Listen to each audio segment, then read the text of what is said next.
Like I always say, another week, another great episode with the Big O Show.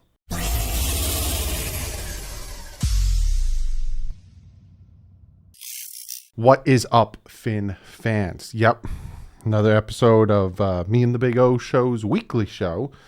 Haven't come up with a name. I'm thinking like DDO Show. I don't know. You guys have given me some good ones below, though. But yeah, this is a very, very, very good episode.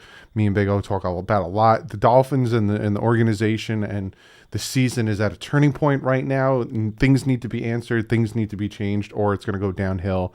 And we talk about some big things. And Big O has a lot to talk about. So before we jump into that, though, I do have to shout out my two sponsors in Patch Vibes, patchvibes.com. Check them out. They have great pins, patches, t-shirts, hats, all that great stuff. Go over at patchvibes.com. Use the promo code DTW2. You get yourself 20% off. Some really great stuff. And Backroom Collections, backroomcollections.net. Go over there. Grab yourself some fantastic canvas artwork. From what I heard, they are shipping over UK, but certain sizes are limited to shipping overseas to the UK. So be sure to go over, check them out. Use the promo code DDW, you get yourself 10% off. It's not just NFL. It's not just Dolphins. MLB, NBA, NHL, all great stuff. Go over, check it out. But without further ado, let's jump into me and Big O's great conversation. Another week. Unfortunately, another loss. Big O. How we didn't expect to win here, but why does it feel bad? Because of the performance, like the Buffalo loss. It's just, yeah, it's that feeling when you're a Canes fan and then you play Alabama and then you realize, holy moly, we're in Pluto and they're out in the earth, enjoying life, and we're somewhere in Pluto at the end of the other side of the galaxy. And that's kind of what it feels like, that, these are the world champions. Yeah. Okay, show us something. And, there were so many things to be disappointed. And, my questions end up running deeper this week now as I analyze everything that's going on. And it's just a shame to see what's going on, because we don't deserve this.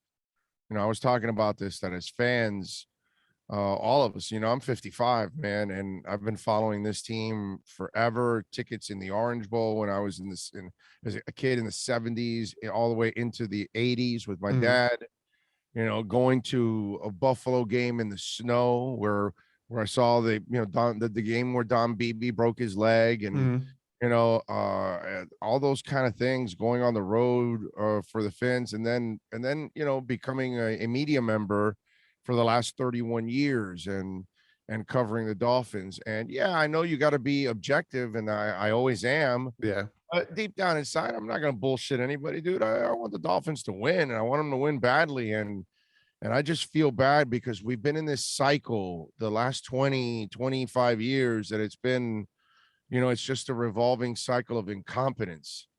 And we were really hoping that this is the one to get us out, and maybe it still is. I mean, and jury's not completely out, but it's just not looking good. And that's the problem, because you need signs. You want signs that there's progress, signs that things are happening. And I just don't see enough right now. I don't see anywhere, actually. It's very few little things positive that are like Myles Gaskin is having a good year when they actually use him.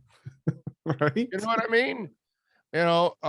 Mike Gesicki is a good player when they use him. You know what I'm saying? Seiler's actually been solid pretty much throughout the year. That guy's done his job overall. You know what I mean? So there are little things that I can point out. I don't have to say that everything's freaking negative and this and that. There are things, even Michael Dieter, the small progress that he made at center before the injury was hopeful. You know what I mean? So there are little things, overall, Nick Needham has been a pretty solid football player, so I could find little things and say, but there's just not enough substance right now. And last year, last year, the last 2 years, the defense was opportunistic. Yeah. It would bend and not break. Mm-hmm. It was good. It was terrible between the 20s. And then once you got in the red zone, they locked down all that. Well, that's gone. But you were hoping that this year they were going to do that. And then they were also going to be good between the 20s.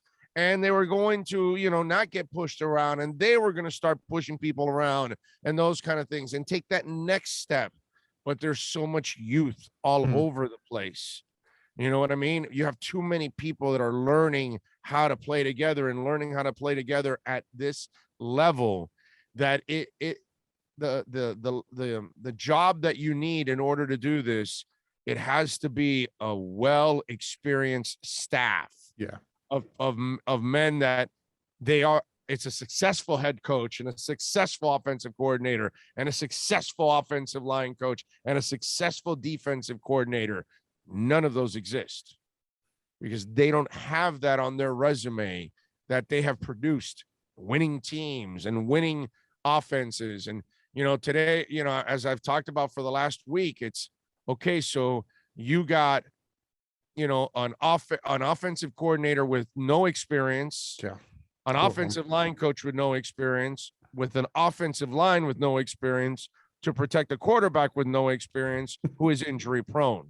How in the F did that feel like that's a good puzzle? Mm-hmm. You know what I mean? And this is where, in the 5 weeks, you have to say, stop complaining about Chan Gailey. This is why I never ripped Chan Gailey. Yep. And last year's offense was the best offense since, Dan Marino's days. Mm-hmm.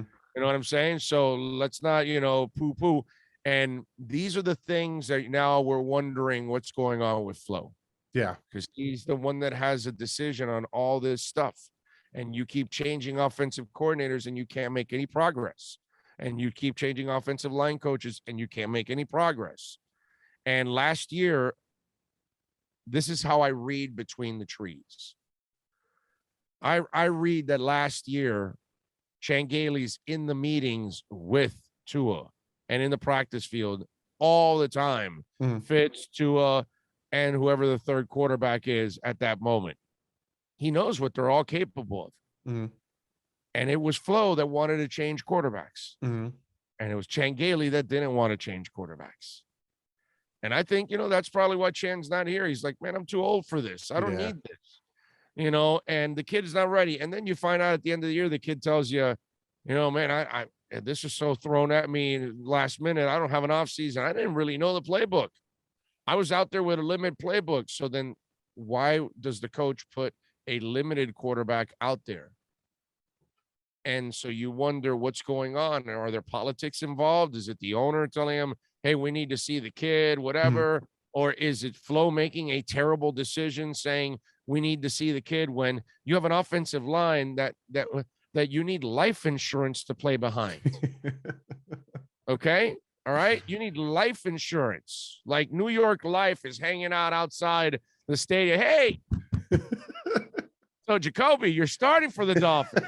Let me tell you about something I've got for sale here, And so you got a guy that at least can get crafty behind that line and Fitz, and you put the kibosh on that offense. And by doing that, you put the kibosh on the team too. It's not that they want to see Tua fail. It's that Tua's not ready to do the things he can do right now. Yeah. So if he can't do those things, and who gives you, up until now for Flo, it was about winning. Yeah. And then all of a sudden now you sped up the development part. And I get it, but the kid was coming off hip surgery. It didn't matter if he played last year, dude. Let Fitz play. No, why create all this? And I think Chan said, F this. And then now you're done. And remember when Sean McVay started, who was the other captain? It was Wade Phillips. Yeah. Was his defensive coordinator. And when you look at Flo's staff, they're all unproven. Yeah. None of them are known as great defensive coordinators, great offensive coordinators, great D-line coaches, great linebacker coaches, great, none of them. And so then that you need that kind of experience and leadership when you're a rookie coach like Flo.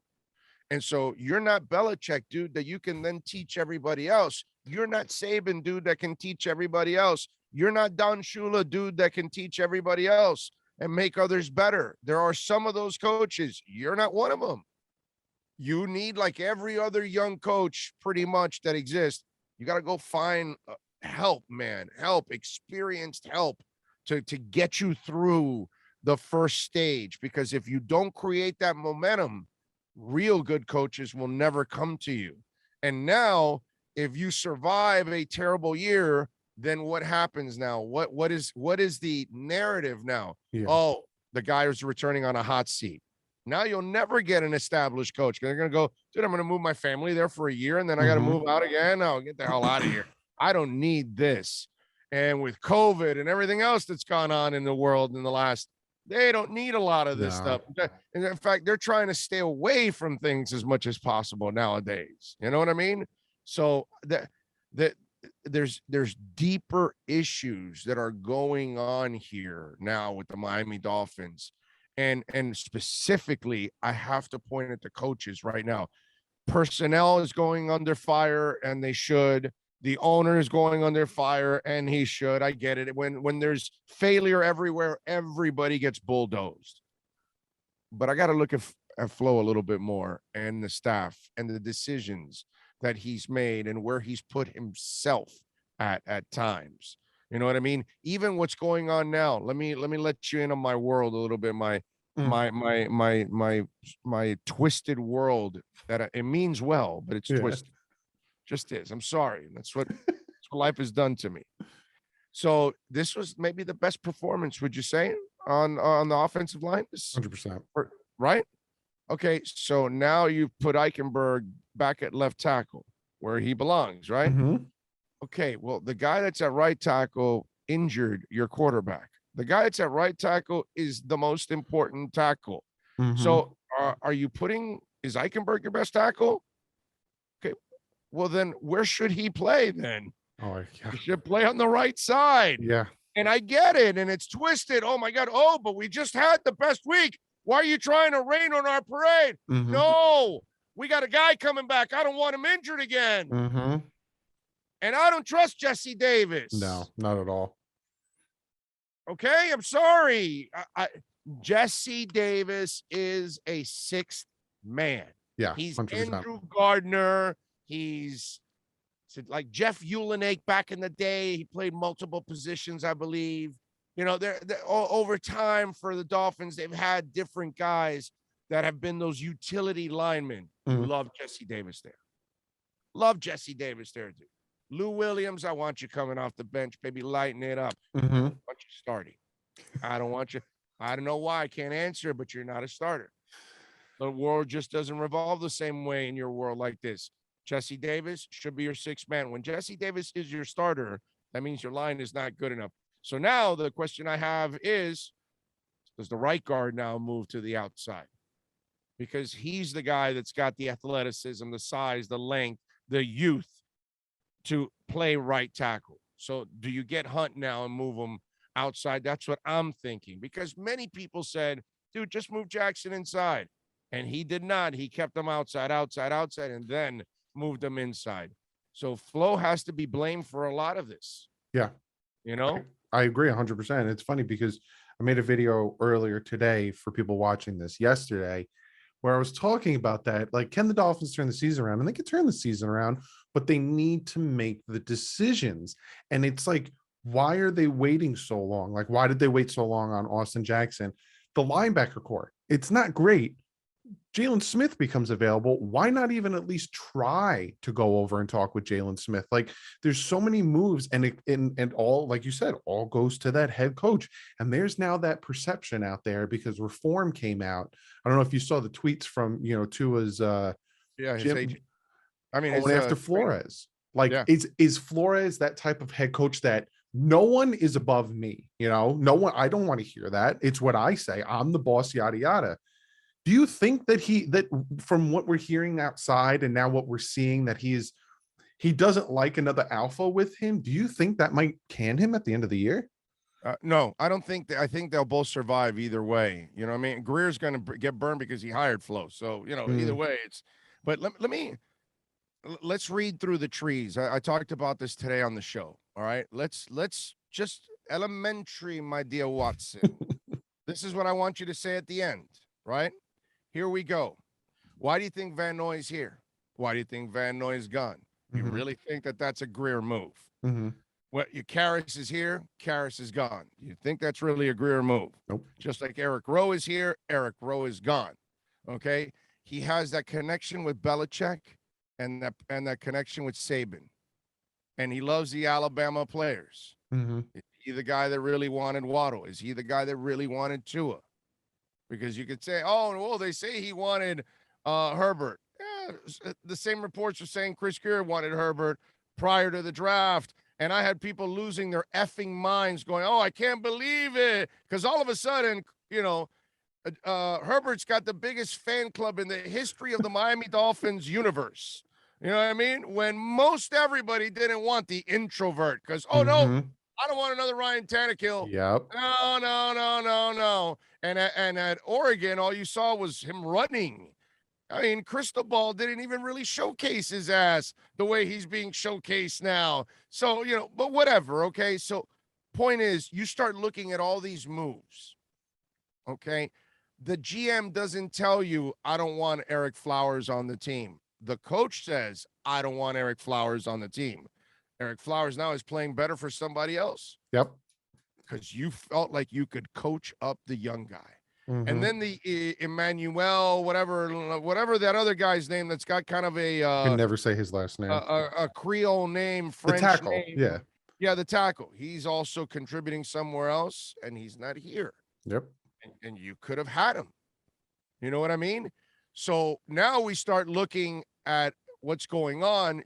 And those aren't moves by Greer. That's the coach saying, Van Ginkel's fine. Get rid of Kyle Van Noy. Yeah. It's not the GM doing that. Do you think the GM wants to take the cap hit? Read through the trees. Read to what's going on. He changes all his coaches. He's the one that makes the call on a lot of stuff that goes on. Fitz is gone. Fitz was the other guy's idea. Now he doesn't want Fitz. Fitz is gone now. Fitz was better for you at the moment as the bridge. Yep. Why not milk the bridge until the youngster is ready to go? You would have had a full year of him sitting there, getting healthy, all that stuff, no drama, because whatever he did, nobody would have been happy with anyways on a shitty team that couldn't block and nothing like that. He was going to get killed.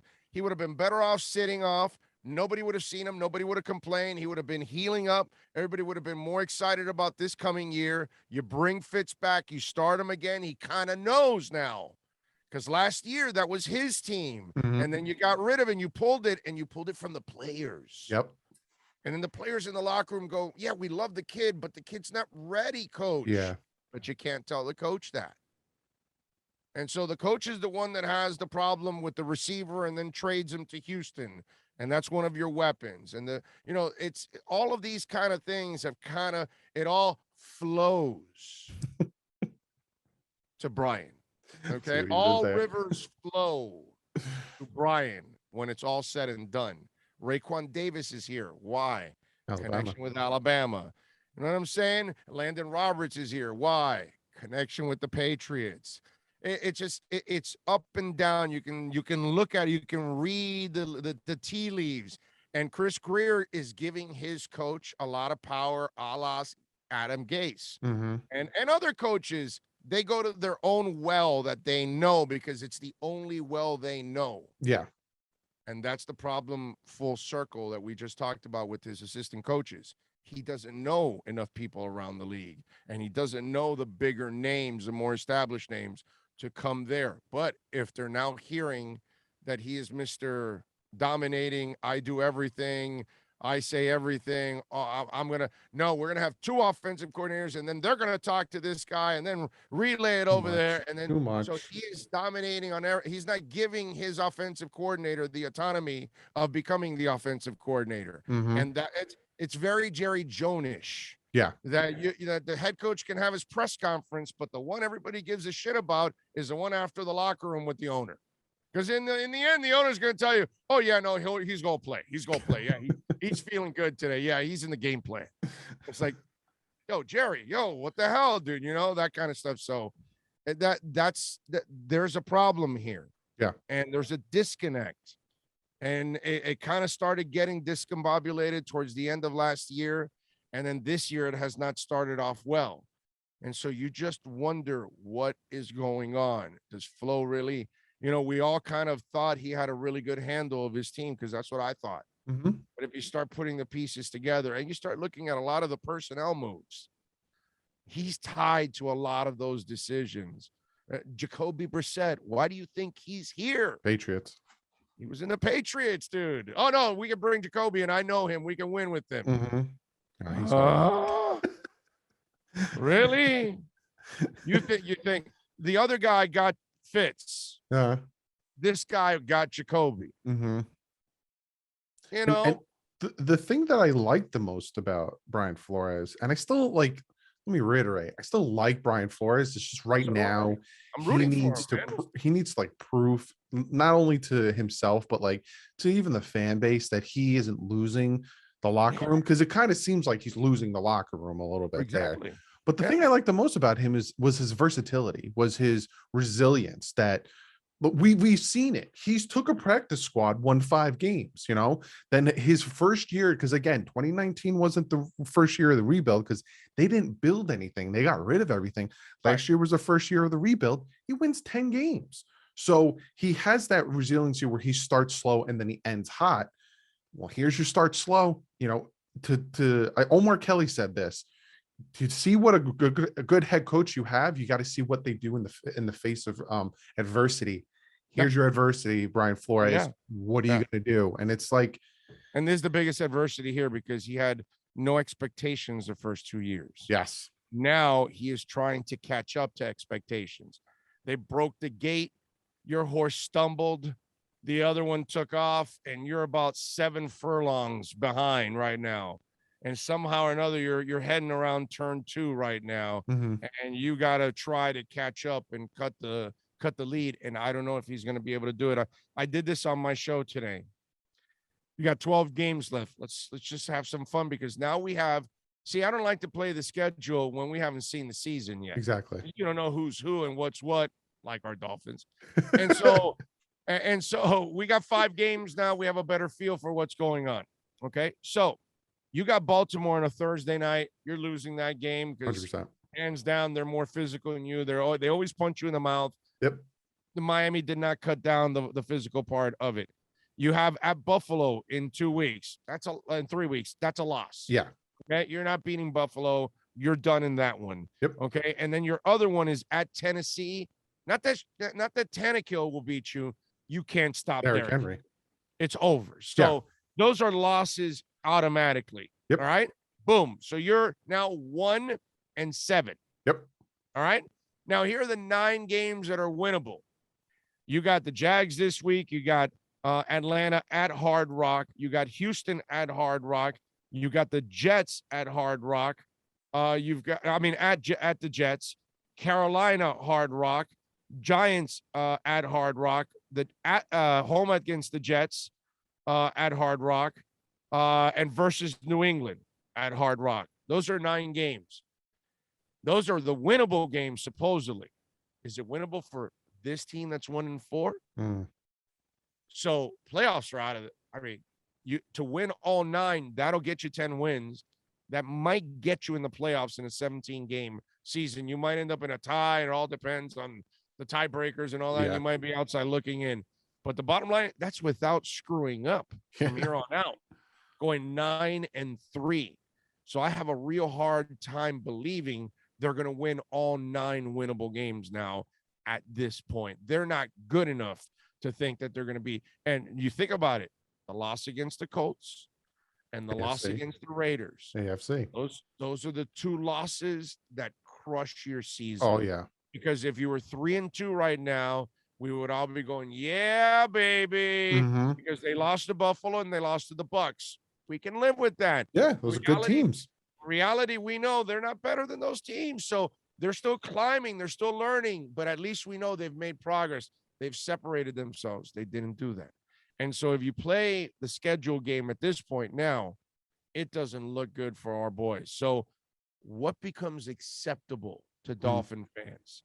and this is what I talked about today, that I think it becomes acceptable. Tua, Mm-hmm. if you end up with 6 wins, 7 wins, 8 wins, whatever. You end up with 9 or 10, it's going to be pretty impressive because it's a hell of a run. But either way, from 6 to 9 wins, let's say you end up with, if Tua plays well, Yeah. then you solve the riddle at quarterback by the end of the year because he goes on a 12-game run. Mm-hmm. And he gives you a nice chunk now that all of a sudden you go, okay, no, this guy looks good, dude. 12 games. He's our guy. We got it. That's the saving grace for all of us. Yep. For Flo, for Greer, for Ross, for us as fans, all of that. Because now you go, okay, we got the quarterback. Fix the damn offensive line, man. And then you know that they're going to have to be like madmen, Yep. going out there and fixing the offensive line. Spend all $60 million that you have in cap space next year. Whatever you got to do, because you got to figure. Here's the thing, and I've been talking about this for a while. All 5 draft picks, 2 or 3 are going to fail. Yeah. So by the end of the year, you have to feel good about at least 2 of those linemen. So that way, you know you've got to fix the other 3. Mm-hmm. And then maybe another guy is kind of iffy and he can be a backup, a swing guy, all that kind of crap or whatever. Or maybe the other 2, or maybe the rest of them are developmental still, but they're backups at this point. And you bring in seasoned pro veterans, not dudes in the twilight of their career playing on one leg because one knee has 67 scopes over the last 18 years. No, I don't want to see that. Go spend, like when Tunney was available, spend the damn money. We understand. You got to overpay. It is what it is. But, dude, protect the kid. Exactly. Protect the kid, please. Protect the kid. And you brought up a great point, right? Like looking ahead at the schedule, there's the games that it's like the Bills and the Bucks. The Ravens are better. It is what it is. The Bills are better. It is what it is. And like you said, even Tennessee. And the Ravens are going to beat them on physicality is the problem. That's 100%. my real problem. It's not like Lamar's going to light you up really with his arm, but they're going to light you up with their legs, man. And we do horrible against mobile quarterbacks. Yeah, man. And horrible. It's just, and they haven't turned, our team hasn't turned into a physical presence. They just haven't. And like you said, looking at the other teams, right? The offensive line, and you pointed this out, looked good. Now, it didn't look great, but it looked serviceable enough that those 9 games you're talking about, the offense can, do well. And especially you have Tua back behind the helm, throwing the ball when the guys were open, making the reads, RPO, look good. What sucked, though, is, the first 4 weeks, it was the defense was good. The offense was struggling. The Bills game, constantly in the red zone, not scoring. The Raiders game, the Colts game, it was defense, and the offense was missing touchdowns, the story of our lives, bro. The story of our lives. Even if when they we could had, just even when we had those 4 JT games and those guys, remember? Even when we had JT and those guys, the offense sucked. And when we needed one last stop, they were so out of gas they couldn't come up with one last stop. Sometimes it was just. And then we had an offense in Ricky Williams, and we ran him into the ground, so he ended up retiring. It's like we can never have anything good. But if this team can just take the good of the offense and the good of the defense and just put it together, I think they can win those 9 games. And I think they can win 10 games and come, we have that late bye where that last 4 game stretch facing the Patriots and the Jets, we face the Jets home, Saints. They're, Jameis Winston's Jameis Winston. You can say whatever. It's not Drew Brees, so I'm not so scared. No. I know. He for him, it's Halloween every day. He's giving it out like candy. So yeah, there's no doubt about it. And like you said, Tennessee, and then home for the Patriots. If we get to our bye at week 14, and we are in the hunt, and we need to win 2 or 3 of the last 4, it's very doable after coming off a late bye. But the question you have to ask yourself is, can they do a complete turnaround? That's the biggest thing. It's not just playing well, it's playing smart. Yes. Stop making the stupid mistakes. Stop committing the penalties. Stop committing the turnovers and play well. Play up to your ability. You know what I mean? Here's where I worry about Flo right now. Jerome Baker, big money player, playing terrible. Horrible. Not even being used anything like he was last year. You don't see him rushing the quarterback, nothing. Jones, not playing well either at corner. Nope. X has been getting burned all throughout. He had the strip, but that kind of shadows a lot. If you go look at all the games, he got burned in all kinds of ways, not just crossing patterns, deep routes. And let me tell you, it started with Atlanta in a practice. Yep. Where the Alabama Ridley. kid, yeah, burned him on a deep ball on that one. And so I got to tell you something. You know, I talked about it today. I'm good with getting rid of X already. I personally am tired of X. Mm-hmm. There's always something with X. The guy had, in the first year of the big deal, he has the domestic issue and he has the knee injury. So he didn't even earn that money. Mm-hmm. And then the second year he comes back and great, he has the 10 receptions, but then he wants to hold the team hostage for more money in a big time contract. And I didn't want to give him the big time contract. And guess what? I don't believe the GM did either, because that's why he signed him that deal. That's why he signs all the deals that way, where it's like a 2-year deal. Yep. Agba, hey, yeah, we'll give you a new deal. Carrot dangling, baby. You prove to us. Oh, Devontae, oh, yeah, 2-year deal. You want to prove yourself. He does this all the time. Mm-hmm. This is why I say all rivers flow to Brian. And who was talking throughout the offseason, who doesn't talk up players ever, but he wanted X. Yep. He loves X. I Yep. want to coach X. And this is how he rewards X. They stood by him during the injury and during the domestic issue. And then he rewards you with a 10 interception season, but then holds you hostage. Yep. Instead of saying, you know, they were good to me, I was good to them. All right, we continue. No, now you hold them hostage. And thank the Lord, the GM again held his ground. Said, all right, Flaw, give him the money, but I'm only giving him the money for this year. Yeah. So we all know the problem was coming with X again for next year. So is X's mind on this game? Does Flo have him focused on this game? Because he doesn't have Jones focused. He doesn't have Jerome focused. He doesn't have this team focused. And so with X, I'm done with him, dude. I'm done with him. If you can trade him by the trading deadline, I would trade him. Yeah. Okay. All right. Because if I'm going to watch him play like that, I'd rather play Noah. And at least he might learn something along the way. And who knows, you might have a kid that might be grateful and wants to play hard for you, because X character has to be questioned if you watch some of that effort yesterday. There was one where he wanted no part of a tackle with the running back. What's his name? The LSU kid. What's his name? The running back. What's his name? Oh, Fournette. Yeah, Fournette. Yes. And it's funny too, because I was watching the game yesterday for us live stream, and I noticed that they press X on the one touchdown that was a crossing route. They pressed him on Antonio Brown, and he doesn't jam him. He lets him cross his face and just lets him go, and then thinks he can catch up to him. If you're pressing, jam him. Give the defensive line that extra second. Physical. You can do it. He's a big man. Yes. But and it's funny because you talked about like the bright spots of the team, and one of the bright spots, and it drives me nuts. And this is again another decision making, it seems like, from Brian Flores. They keep taking Gesicki out, and they also keep taking out Jalen Phillips. That kid is disruptive. He's getting better. Keep him in. Stop putting Scarlett in as a pass rusher. He sucks.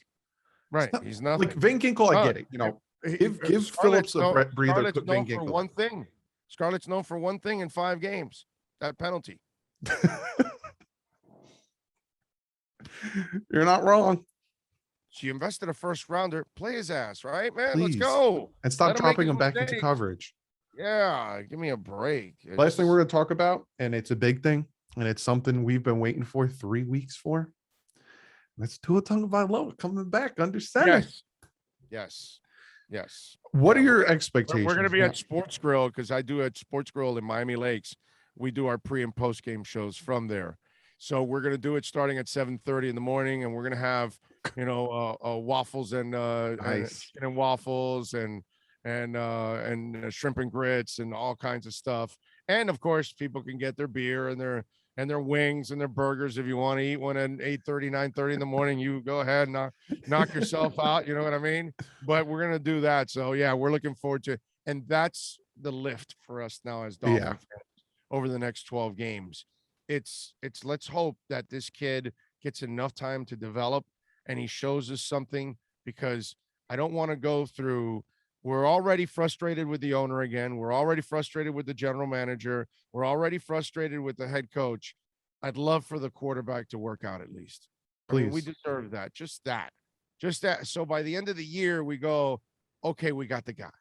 Now, all right, now let's go fix the issues. If he doesn't, right? Say he doesn't, get to that expectation, doesn't get to that level. Do they move on after what, 1.5 years? I don't know if you necessarily call it move on or you bring somebody in for competition. I think it all depends. If you're making the trade for Aaron Rodgers, you're moving on. Yeah, you have to. If you're making the trade for Deshaun Watson, you're also moving on too. You know what I mean? Plus, I think a lot of guys are going to have to hide their girlfriends.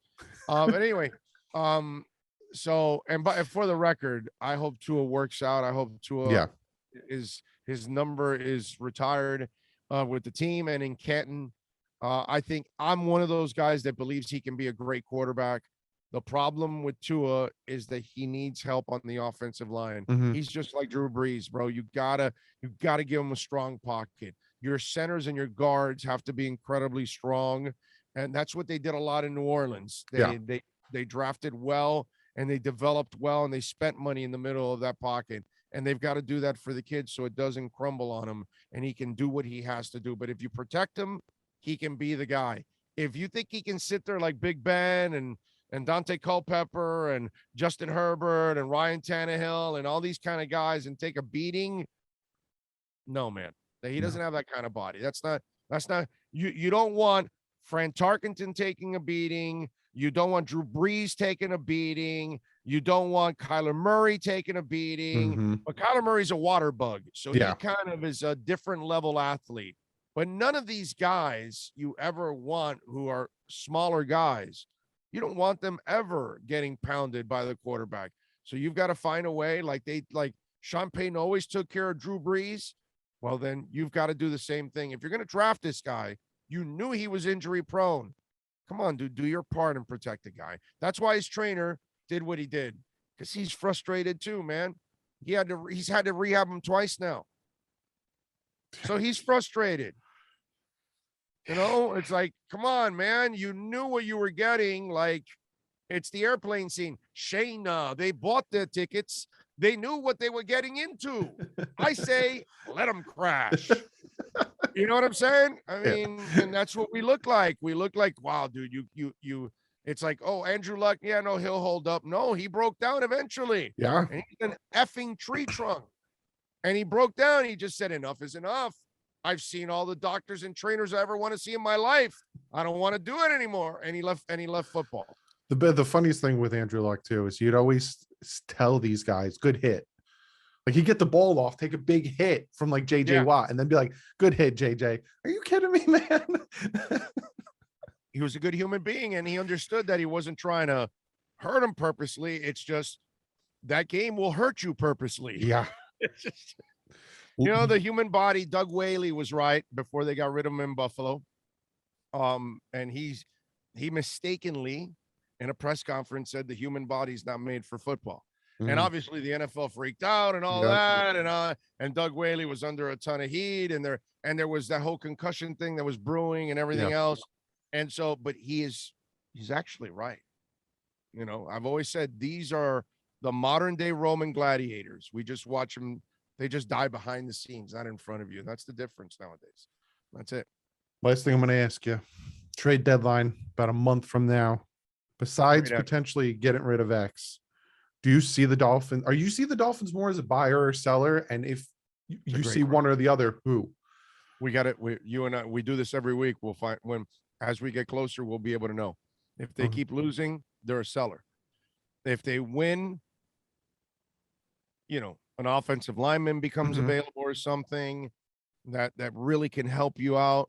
Somebody that is semi-young, 26, 27, 28, that you can actually keep and bring back the following year or for a couple of years, and it's got Pro Bowl ability, potential, or is a current Pro Bowler, and this team is already out of it, do it, man. Yeah. Do it. You know, and that might be the opportunity where you can get something kind of cheap at that time. Yeah. Because they're trying to unload cap money. And that's really important for them at that time. So you got them, you know, backs against the wall at that moment. So do it. And so if you could do that to protect Tua, I'm all in. Big O, always fantastic hanging out with you. I look forward to these every Monday. Pleasure's mine. Pleasure's mine. And thank you to everybody. All the great vibes too, by the way, from all the returns that we're getting from the show, because a lot of people are very supportive of the show. Good. Thank you. Yeah. Be sure to go over, check them out. You know where to find them. I'll link it all below like I normally do. Go subscribe, support them. Big O Radio Show on all platforms. Big O Radio Show. Go to YouTube and subscribe and smash that like button and the notification. We're on every day, 10 a.m. Eastern. So there you go. All right, Big O. I will see you next week, hopefully with a big domination of the Jaguars. Jeez. Catch you later, bud. You got it. Be good. Again, love that I get to do the show weekly with him. He has some great insight, has some great knowledge. Like he said, 30 years covering the Dolphins. That's why I have him. That's why I listen to him and take a lot of advice from that man. So again, Big O, if you're watching this, thank you so much for giving me the time every week. And apparently you guys like it. And again, go follow him, support him, all that good stuff. But other than that, guys, I'll see you tomorrow. Breaking down this film. It's probably not going to be as long. I'm going to really, go through the film and pick out some pivotal things. We'll talk about the Xavier Howard beat, and we'll talk about some of the touchdowns, some of the bad run coverage, a lot of things, but not in depth, because if Jacoby Brissett misses touchdowns, I'll point them out, but I'm not doing all of them because they're going to be some. But yeah, we'll talk about that tomorrow. But like usual, guys, stay classy. Love y'all. Thank you all for the support. Almost at 27,000 subs. That's a lot to do with you guys. So thank you. And I'll see you guys tomorrow. But like usual, stay classy. And Vince up.